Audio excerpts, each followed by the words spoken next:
Join our community by subscribing. Every click helps us share more stories like this one. The introduction.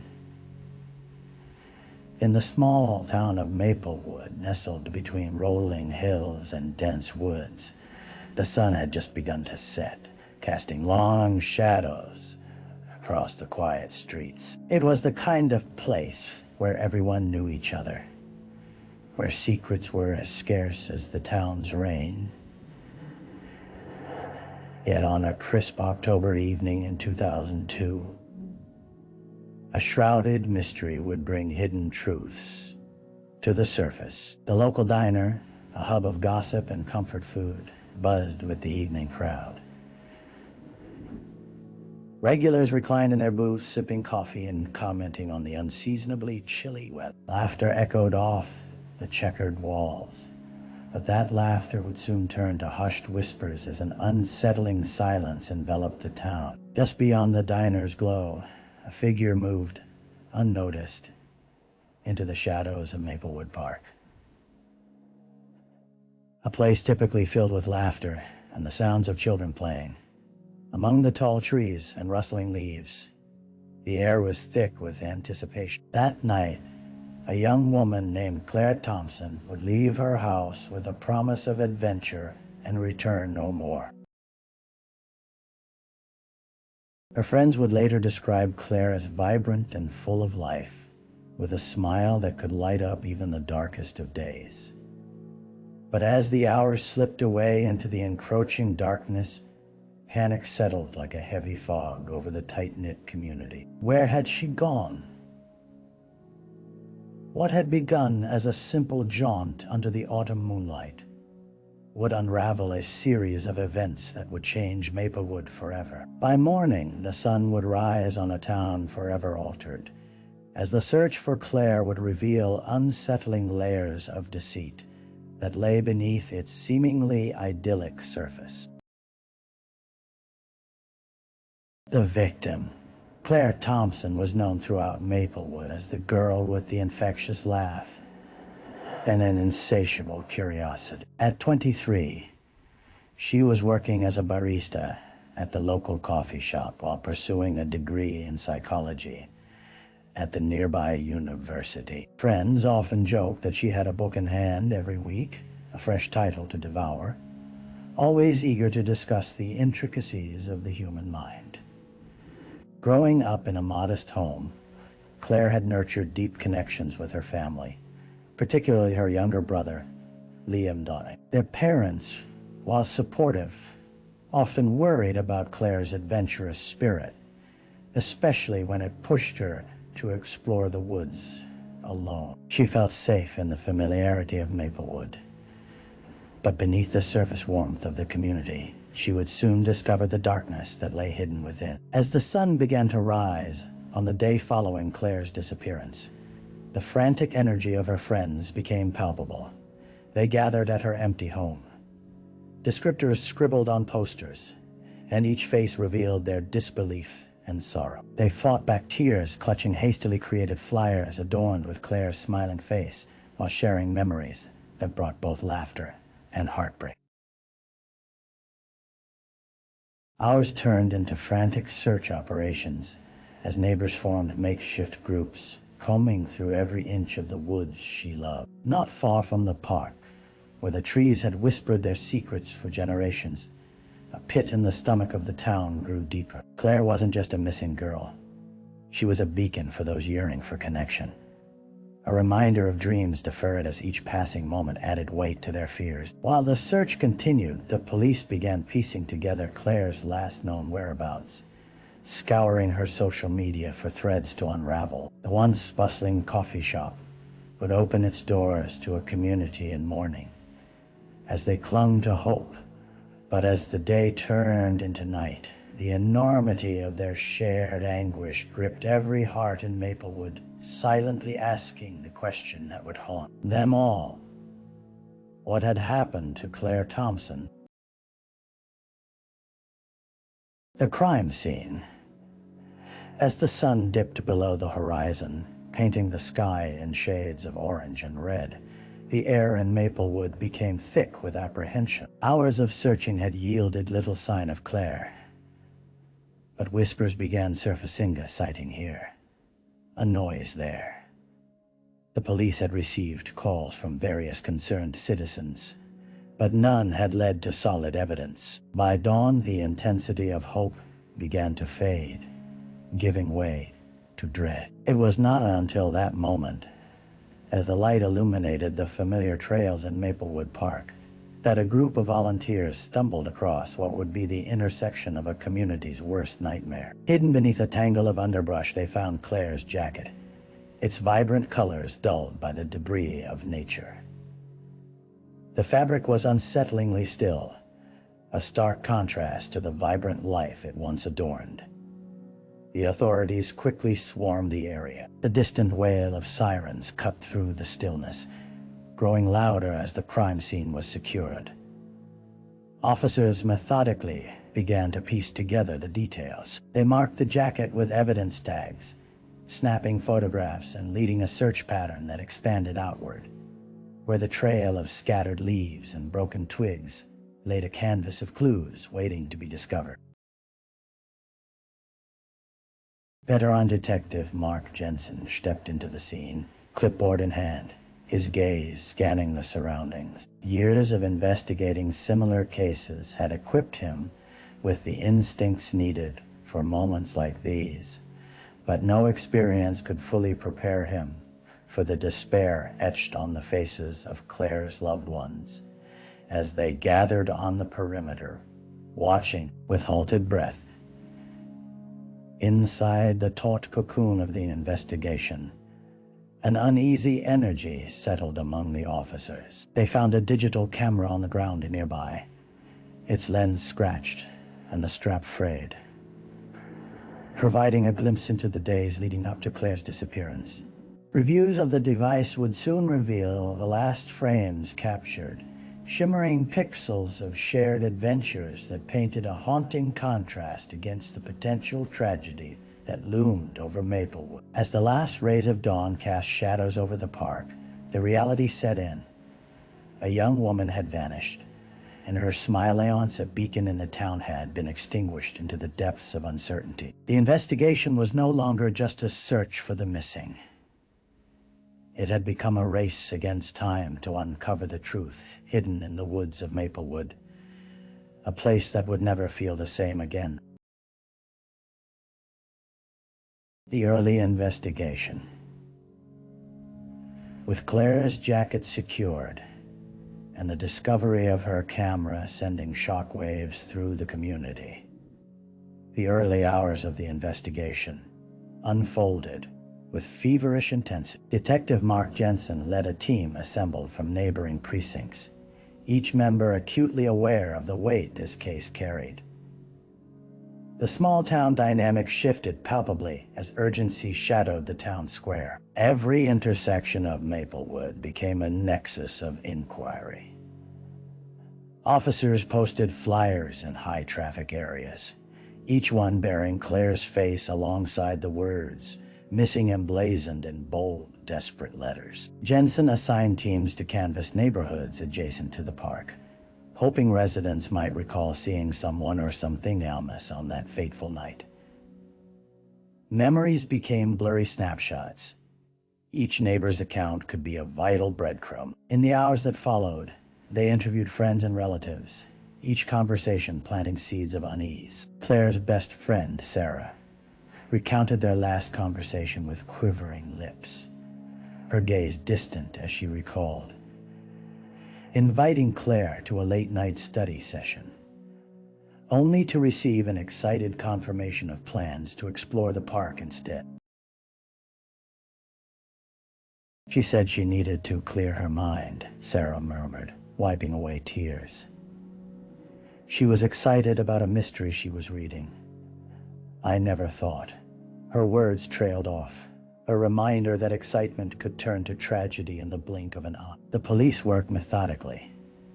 They scrutinized social media postings, digging through Claire's messages to find anything out of the ordinary. A few casual communications hinted at minor disagreements with a classmate, But were they simply the trials of young adulthood or something more sinister? Meanwhile, Jensen pieced together a psychological profile of Claire, hoping to capture the essence of a woman who had not only captivated friends, but also potentially caught the attention of something darker. As police scoured through every avenue, the evening news broke the silence of the town, amplifying the mounting anxieties. The mayor appeared on screen, urging anyone with information to come forward, underscoring the seriousness of the situation. With each update, Maplewood was reminded that this would no longer remain a mere local tragedy. The eyes of the world had now turned toward their town, spotlighting every hidden crevice where secrets might be lurking. In every corner of Maplewood, fear blossomed as the realization set in. This was not the first time that Innocence had crossed paths with darkness. Unbeknownst to them, the roots of Claire's fate stretched deeper than any of them could have imagined, drawing in shadows that had haunted Maplewood long before she was ever born. The dead ends. Days turned into a week, and the initial fervor of the search for Claire Thompson began to fade into a haunting silence. Detective Mark Jensen sat at his desk, surrounded by a mosaic of case files, photos, and maps. He had watched too many cases slip through his fingers before, and this one loomed larger than the others.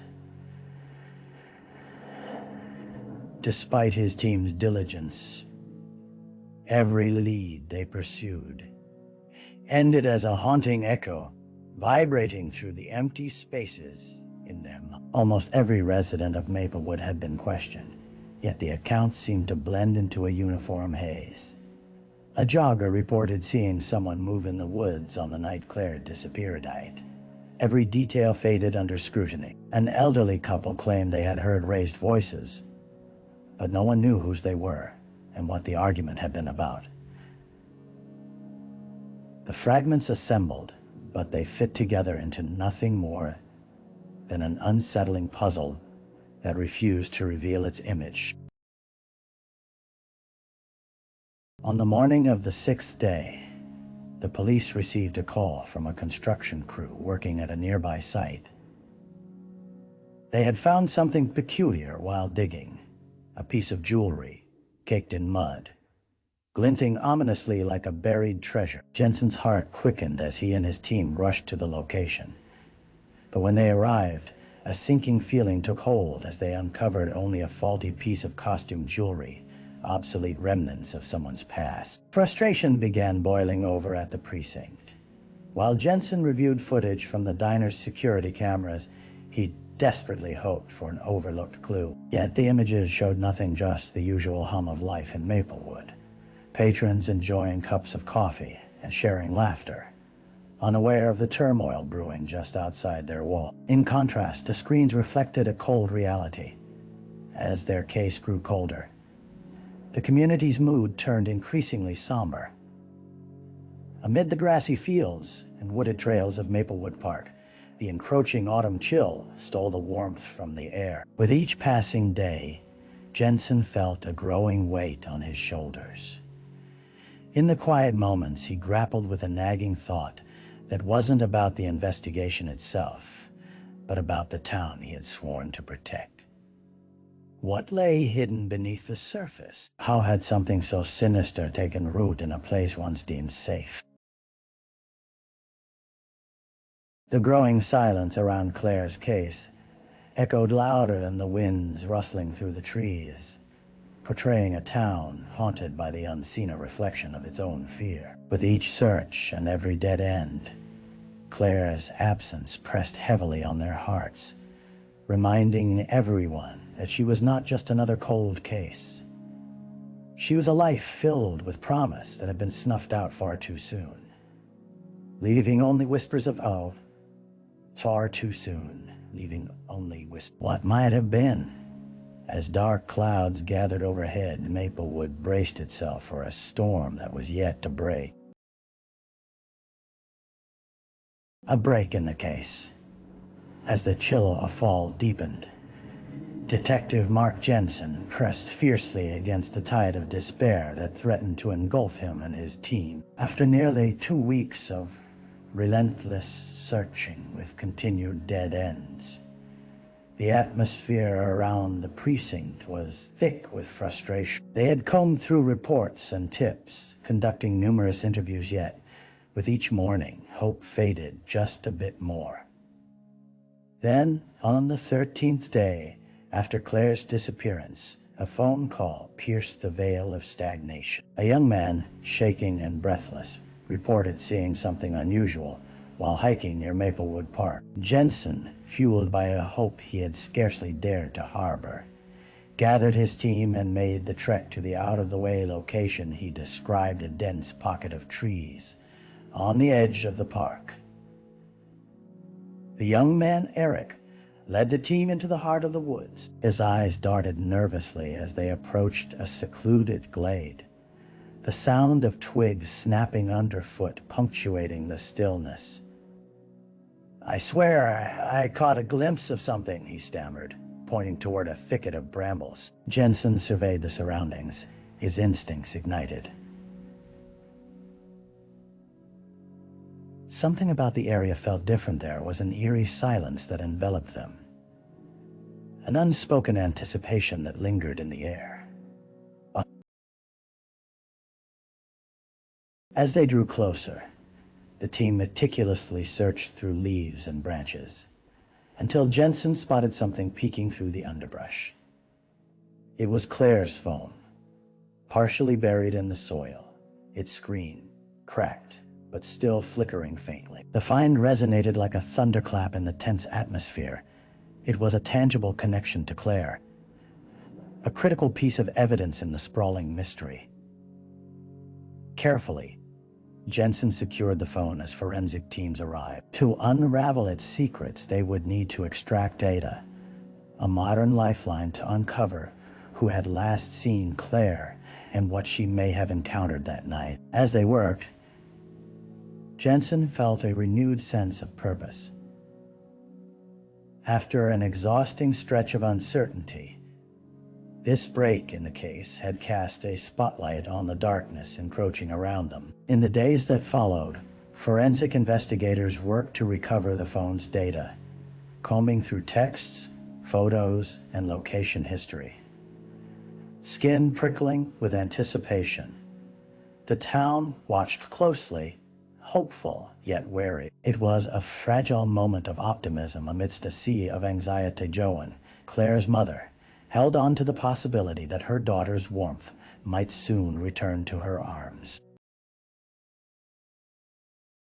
With this revelation, the investigation ignited once more, attaining a focus that had seemed elusive during the preceding weeks. As the data was processed and connected with previous accounts, Jensen knew they were on the precipice of something monumental.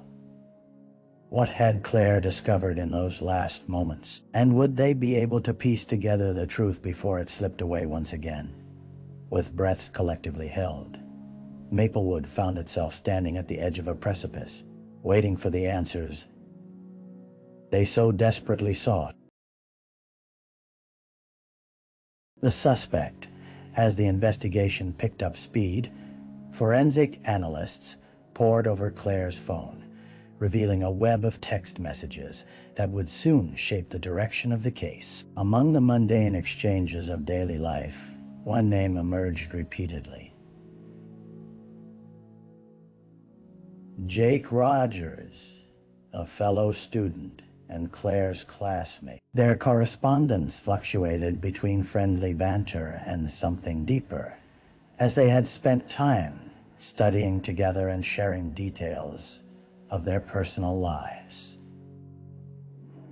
Between the texts were whispers of conflict, small arguments that hinted at a relationship, nuanced with tension. There were expressions of frustration from Claire after a misunderstanding about an assignment, and Jake's responses dripped with possessiveness as he voiced concern over her interactions with other classmates. To an untrained eye, the exchanges could have appeared typical for that stage of life, but to Jensen, They bore implications that demanded scrutiny. With the message history in hand, Jensen assigned a team to locate Jake Rogers, bringing in the young man for questioning. When he arrived at the precinct, Jake carried an air of anxiety, tapping his foot rhythmically as he settled into the interview room. His charm, though palpable, felt like a thin veneer, masking deeper discomfort. And Jensen noted the way his gaze wandered whenever Claire's name was mentioned. "Jake, we found Claire's phone," Jensen started, watching the young man's reaction closely. "How do you think she ended up in those woods that night?" "I don't know, she was just going for a walk to clear her head," Jake replied, forcing a casual tone that fell flat. "She needed space, I guess." "Space? You two have been talking a lot lately." "Your conversations lean towards the intense, if I may say," Jensen remarked, leaning forward, letting the unspoken discomfort linger in the air. "Did you see her that night?" Jake hesitated, visibly flinching at the question. I tried to text her, but she didn't respond. I thought maybe she just needed some time alone." The exchange lingered in Jensen's mind as Jake's discomfort morphed into agitation. Nervous fidgeting, darting eyes, these were telling signs. "We're looking for Claire," Jensen pressed. "You don't seem concerned, Jake. Why is that?"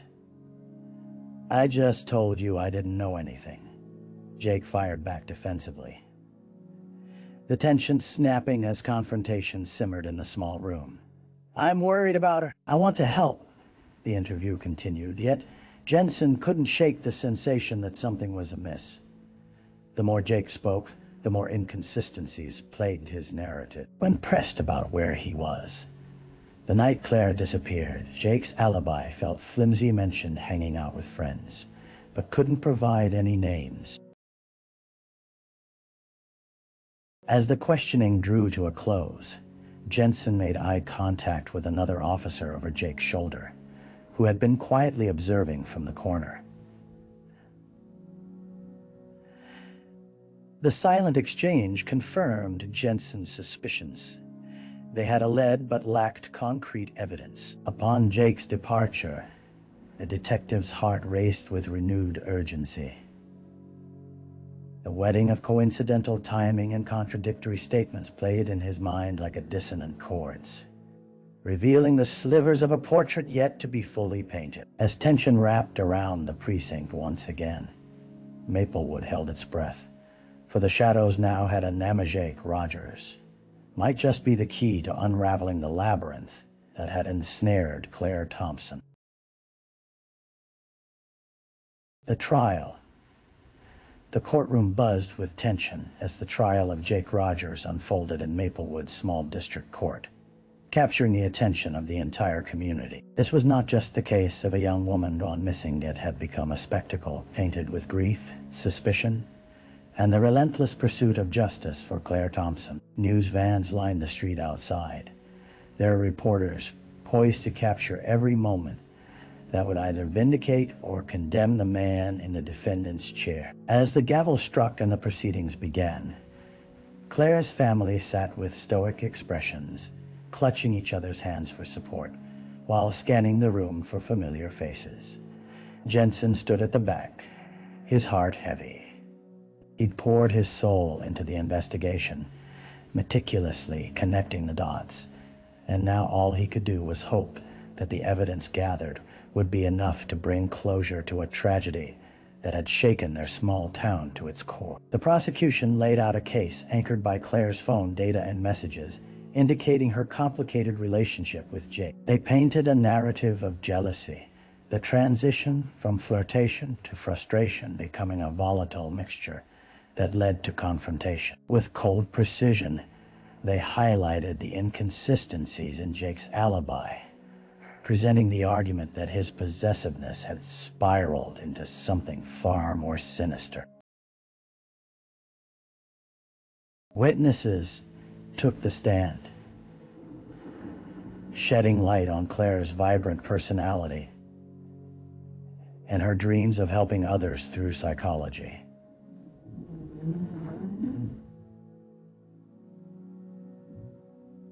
Friends recalled the unease she felt about Jake's behavior in recent weeks. They detailed conversations that hinted at a growing sense of dread, which made the courtroom ache under the weight of what might have been. Defense attorneys countered with a barrage of tactics that sought to undermine the prosecution's evidence, painting Jake as a victim of circumstance rather than a perpetrator. They argued that Claire's disappearance was a tragic accident.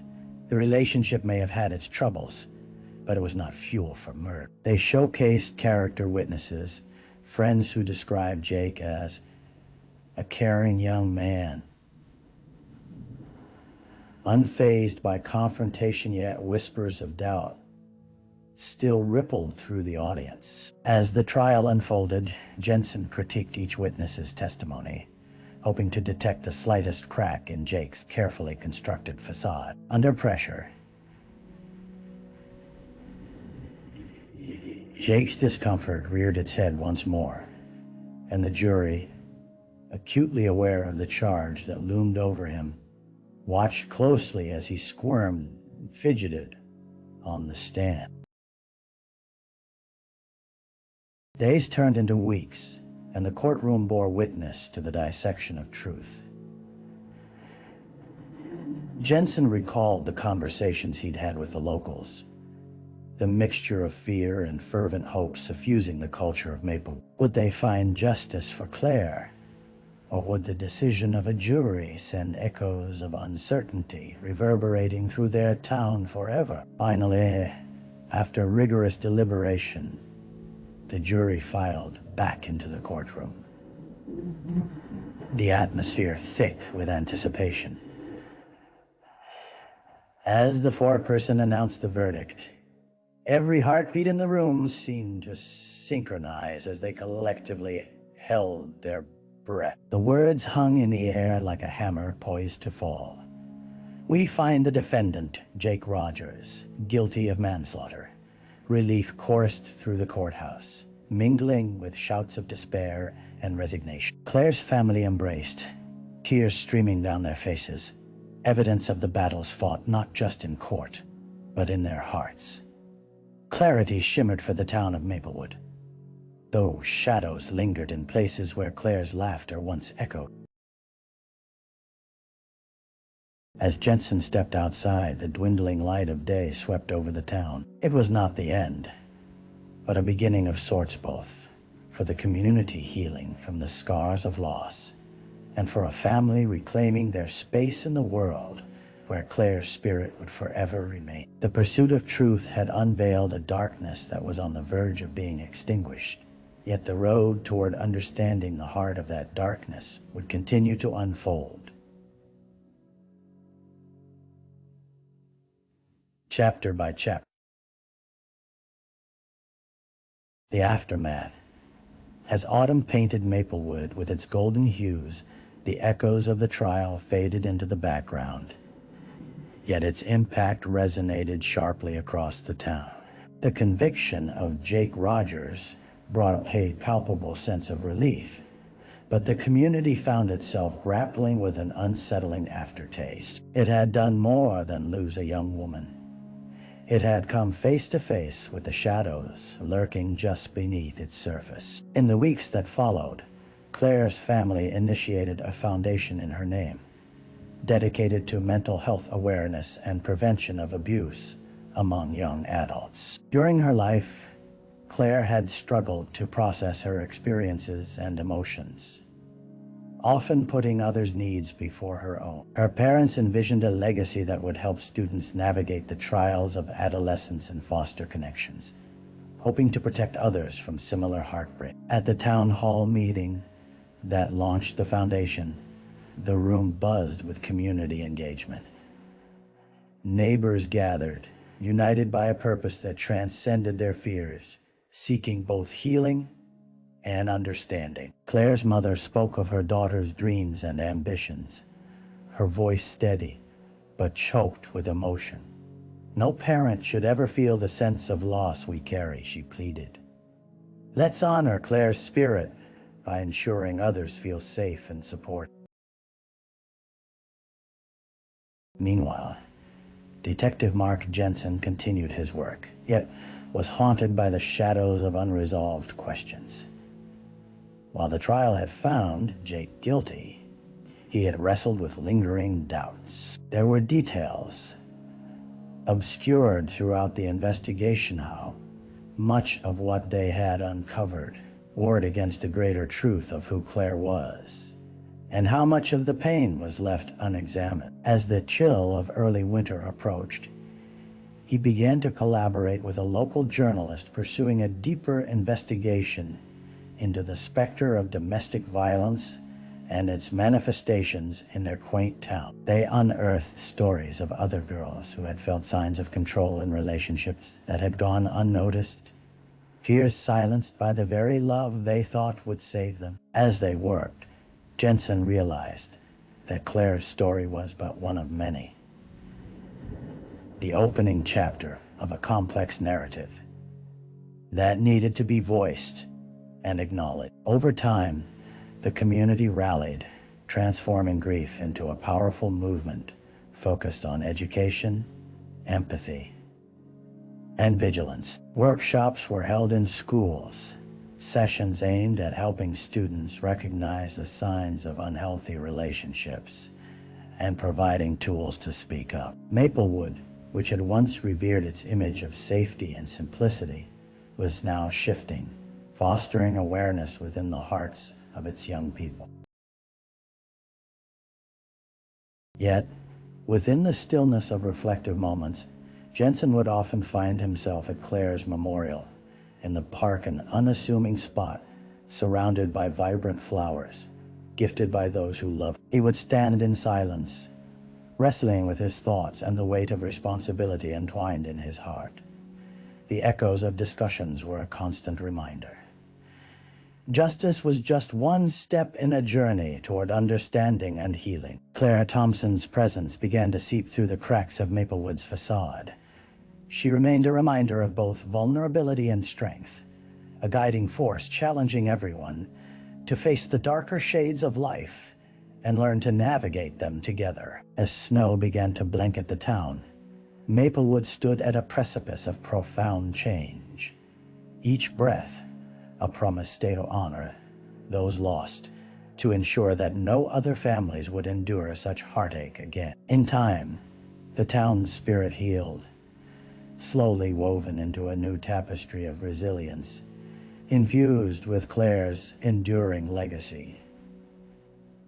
The road forward was lit by the flames of connection, nurturing an environment where life was cherished, conversations were had, and love blossomed in places long untouched by fear. It was a chapter of renewal, a tribute to Claire and the dreams that remained alive in every heart she had ever touched. Reflection. As the first snowflakes of winter began to fall, dusting Maplewood with a serene cover of white, the town settled into a contemplative silence. Jensen gathered his thoughts, reflecting on how the shadows of the past year had shaped not only the community, but also himself. The case of Claire Thompson had morphed into a mirror, reflecting both the beauty and the fragility of life. He often pondered the complexities of human relationships, realizing that love could morph into something sinister when left unchecked. Claire's story resonated through his mind, the vibrant girl whose laughter had enchanted so many, now a poignant echo of loss and lessons learned. On mornings, when he ventured to the memorial site, he'd observe visitors who came to pay their respects, whispers of gratitude mingling with tears, a town reevaluating its commitment to care for one another. The foundation in Claire's name blossomed, a testament to resilience, a proactive step toward empowerment, instead of remaining trapped in grief. Jensen was struck by the transformative power of connection, as friendships blossomed in the presence of shared loss. Revisiting the case with fresh eyes, Jensen knew he had to remain vigilant. Though justice had been served, the responsibility to nurture the community and address the uncomfortable topics surrounding interpersonal violence remained.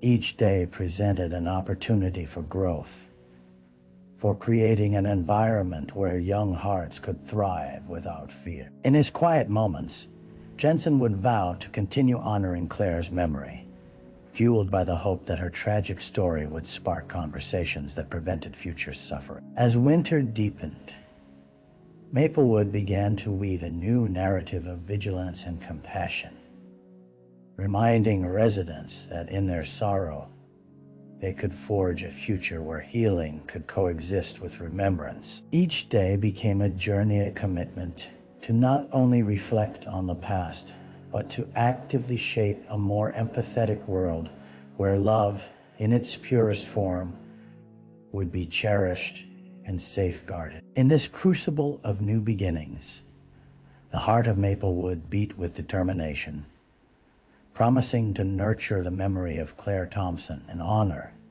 the legacies of all those who had been lost.